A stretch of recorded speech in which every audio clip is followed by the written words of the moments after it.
Assalamualaikum warahmatullahi wabarakatuh. Perkenalkan kami dari kelompok 2 kelas M01. Pada kesempatan kali ini kami akan menjelaskan materi tentang lingkungan fisika kimia mikroba untuk memenuhi tugas mata kuliah mikrobiologi perairan.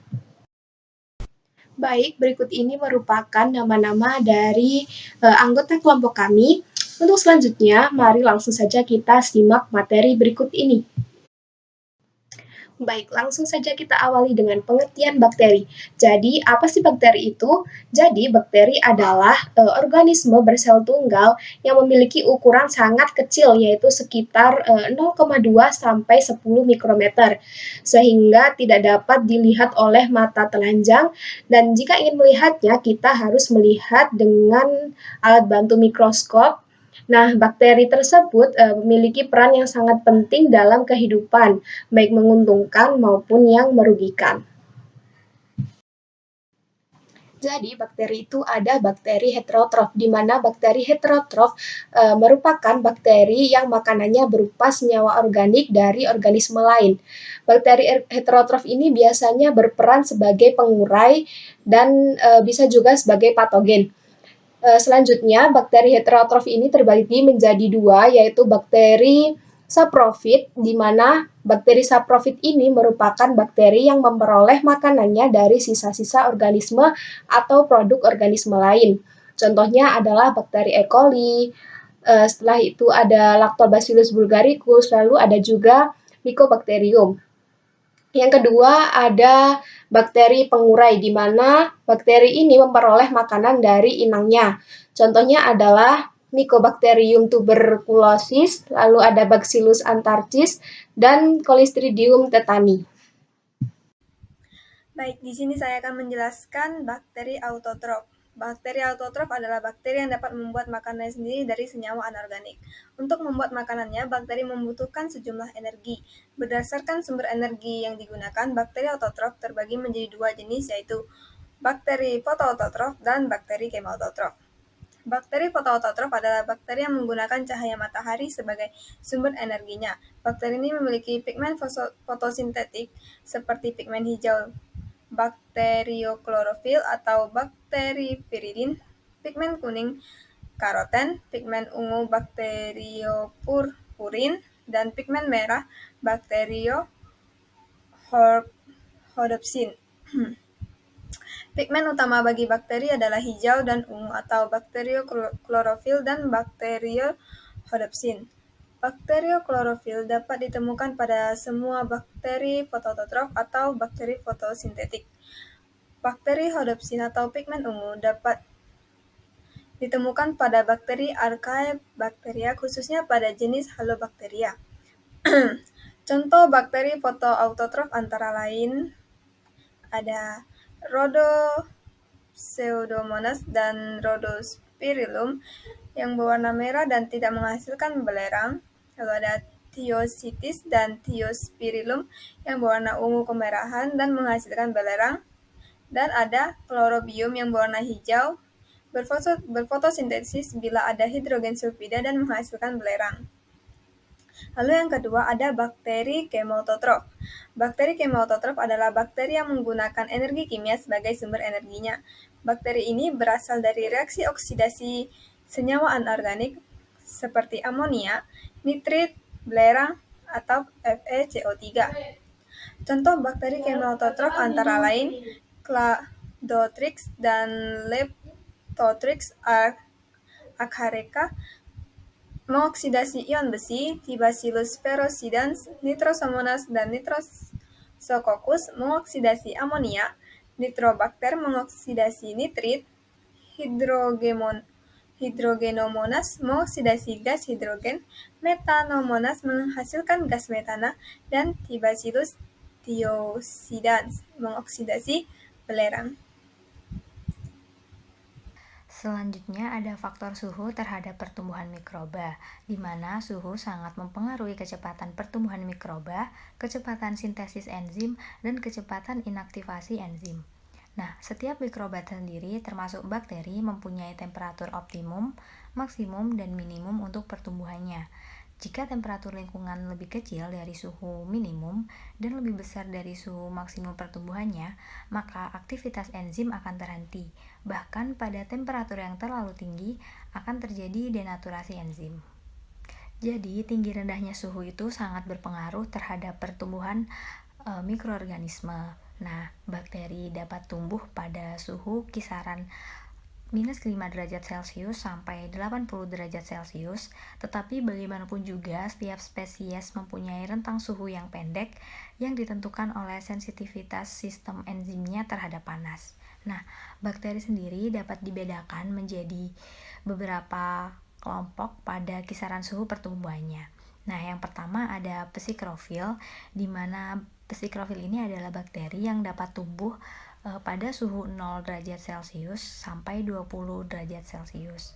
Suhu optimumnya adalah sekitar 15 derajat Celcius. Nah, karakteristik dari psikrofil ini, dia istimewa dari semua bakteri karena dia dapat tumbuh pada suhu 0 derajat Celcius sampai 5 derajat Celcius. Nah, yang kedua ada mesofil.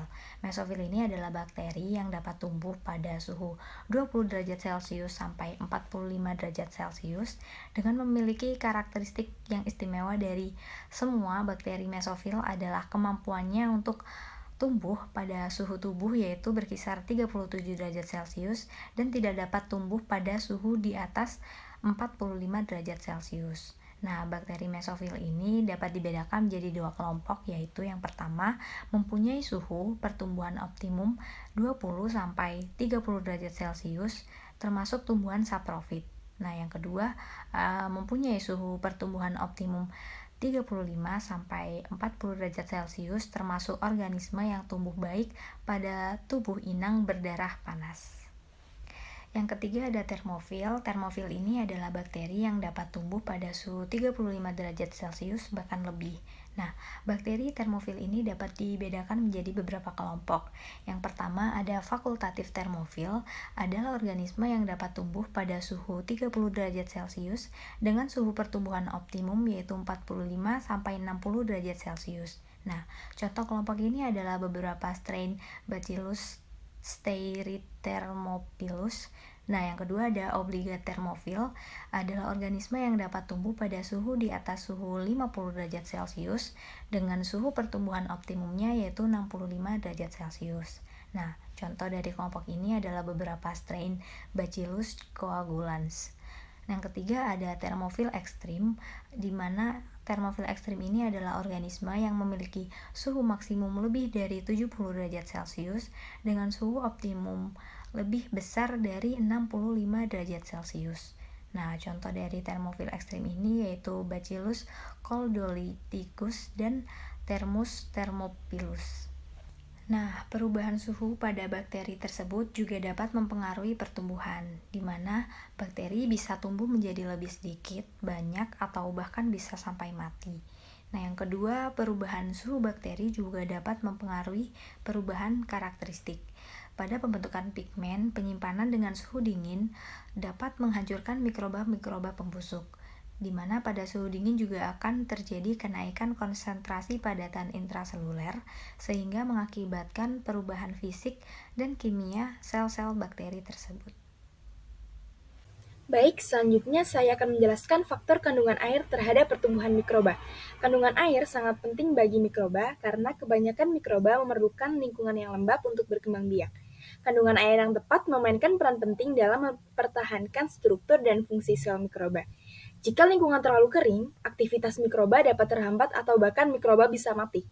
Sebaliknya, kelebihan air juga dapat berdampak negatif pada mikroba, seperti memfasilitasi pertumbuhan bakteri patogen. Berikut adalah beberapa faktor penting terkait kandungan air terhadap pertumbuhan mikroba. Yang pertama, kelembapan. Kandungan air yang cukup tinggi dalam lingkungan cenderung mendukung pertumbuhan mikroba, seperti bakteri dan jamur. Memerlukan air untuk melakukan berbagai proses biologis mereka, termasuk metabolisme dan reproduksi. Jika kelembapan lingkungan mencukupi, mikroba dapat berkembang biak dengan cepat. Yang kedua, awal pertumbuhan. Kandungan air juga mempengaruhi seberapa cepat mikroba dapat mulai tumbuh dalam suatu medium. Lingkungan yang cukup lembab akan memberikan kondisi yang mendukung inisiasi pertumbuhan mikroba, sementara lingkungan yang kering cenderung menghambat pertumbuhan awal. Yang ketiga ada kontrol mikroba.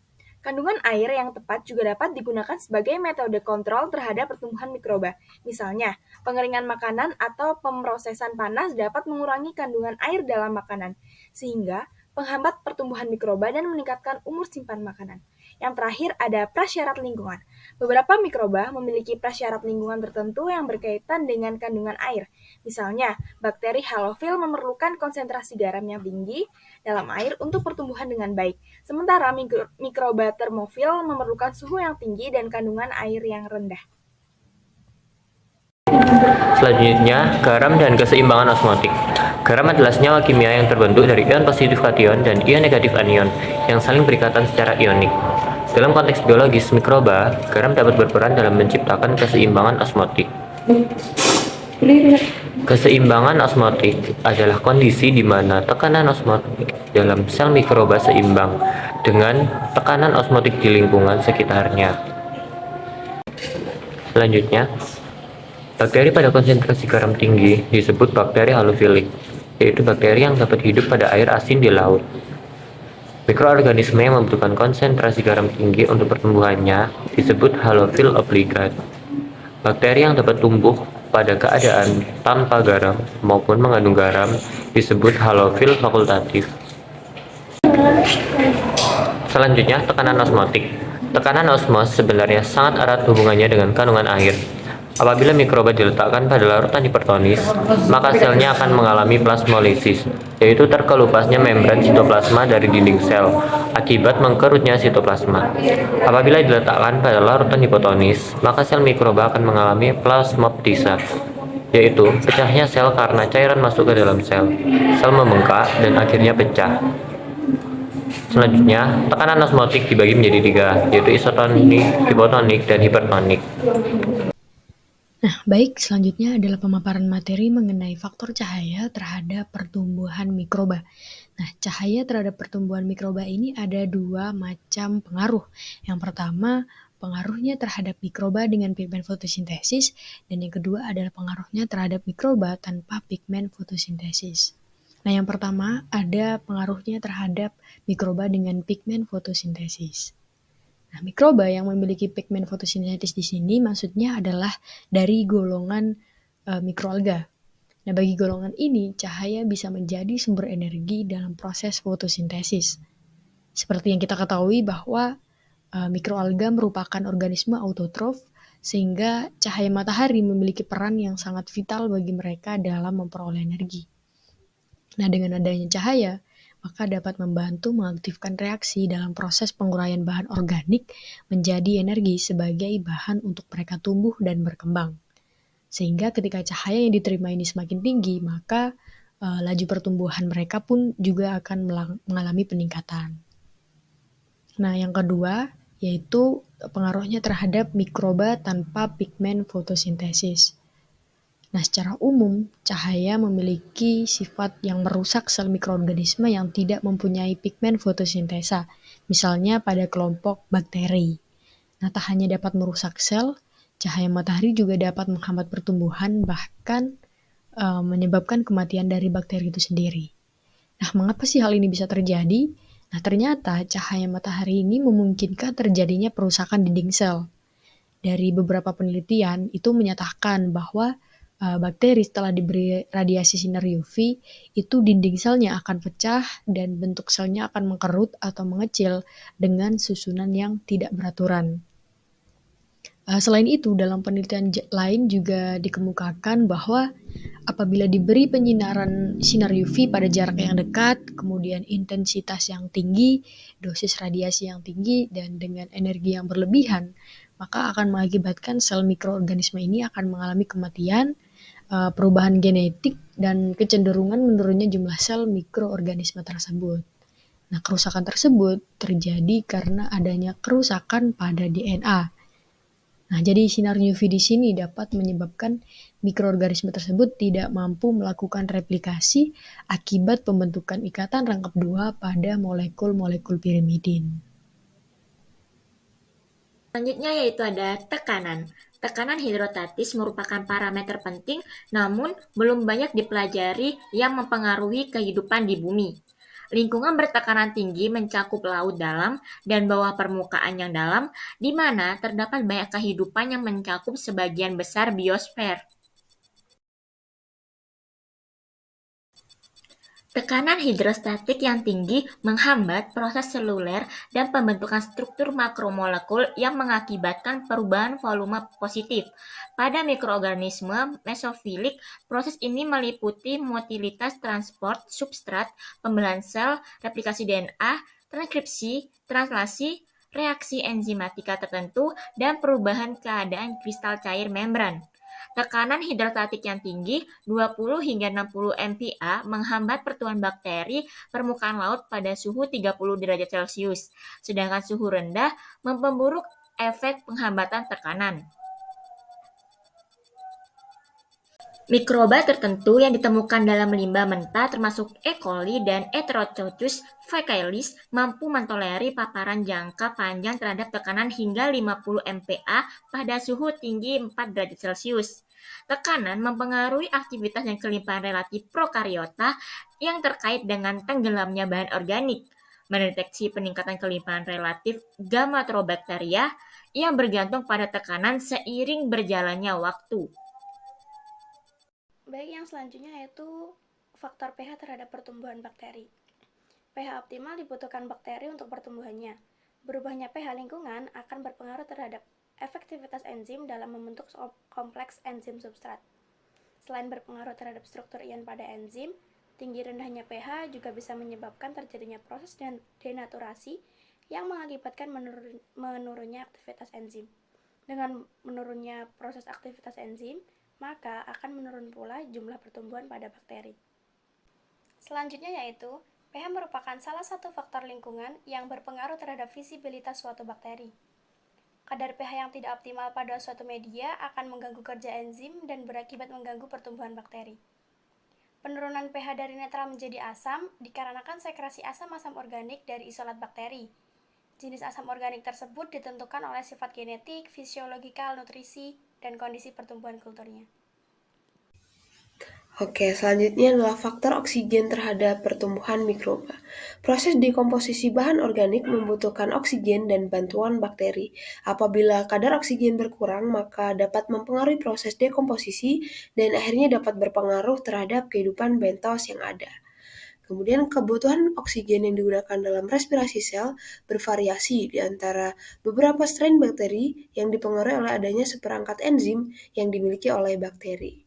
Kemudian sifat bakteri berdasarkan kebutuhan oksigen yaitu ada 1, aerob obligat atau hanya menggunakan oksigen sebagai aseptor elektron untuk pembentukan energi atau ATP. Yang kedua yaitu ada mikroaerofilik yaitu mampu bertahan hidup pada lingkungan dengan konsentrasi oksigen yang relatif rendah. Dan yang ketiga ada anaerob atau tidak membutuhkan oksigen pada proses metabolismenya. Selanjutnya ada aerotoleran atau tidak menggunakan oksigen untuk hidup tapi tetap bisa hidup dalam lingkungan dengan oksigen. Dan selanjutnya nomor 5 yaitu ada anaerob obligat, yaitu pertumbuhan mikroba terhambat bahkan mati apabila terdapat oksigen. Hal ini berarti mereka membutuhkan cara lain untuk membentuk ATP. Beberapa jenis bakteri anaerob menggunakan sulfur pada aktivitas metabolismenya sebagai pengganti oksigen dan menghasilkan hidrogen sulfida atau H2S dan air H2O sebagai hasil sampingan dari metabolismenya. Selanjutnya yaitu ada aerob fakultatif, yaitu mampu tumbuh baik pada kultur yang mengandung oksigen tapi akan mengubah proses metabolismenya menjadi metabolisme anaerob ketika oksigen tidak ada. Dan yang terakhir ada kapnofilik, yaitu membutuhkan karbon dioksida lebih banyak dibandingkan dengan oksigennya. Perbedaan sifat respirasi bakteri dapat dilihat dengan menumbuhkan isolat pada media padat maupun cair, tapi pada umumnya menggunakan media cair. Pada media padat, pertumbuhan bakteri berupa pertumbuhan yang melekat pada permukaan media atau attached growth, sedangkan pada media cair tipe pertumbuhannya akan menyerupai suspensi larut atau suspended growth. Pertumbuhan bakteri dapat terlihat dengan mengamati akumulasi sel-sel yang tumbuh dalam media cair. Berikut adalah referensi yang kami pakai untuk menyusun materi ini. Sekian dan terima kasih. Mohon maaf jika ada kesalahan. Wassalamualaikum warahmatullahi wabarakatuh.